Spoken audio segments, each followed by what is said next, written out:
ਕਦੇ ਸੂਰਜ ਵਾਂਗੂ ਤਪਦਾ, ਸੂਰਜ ਵਾਂਗੂ ਤਪਦਾ, ਕਦੇ ਸ਼ਾਂਤ ਸਵੇਰੇ ਵਰਗਾ ਆ। ਮਾਂ ਮੈਨੂੰ ਲੱਗਦਾ ਰਹਿੰਦਾ ਮੈਂ ਜਮਾਂ ਤੇਰੇ ਵਰਗਾ ਆ। ਮਾਂ ਮੈਨੂੰ ਲੱਗਦਾ ਰਹਿੰਦਾ ਮੈਂ ਜਮਾਂ ਤੇਰੇ ਵਰਗਾ ਆ।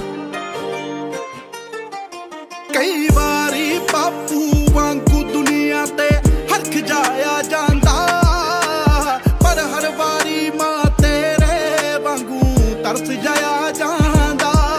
ਕਈ ਕਹਿੰਦੇ ਆ ਚਿਹਰਾ, ਕਹਿੰਦੇ ਆ ਚਿਹਰਾ ਜਮਾਂ ਤੇਰੇ ਚਿਹਰੇ ਵਰਗਾ ਆ। ਮਾਂ ਮੈਨੂੰ ਲੱਗਦਾ ਰਹਿੰਦਾ ਮੈਂ ਜਮਾਂ ਤੇਰੇ ਵਰਗਾ ਆ।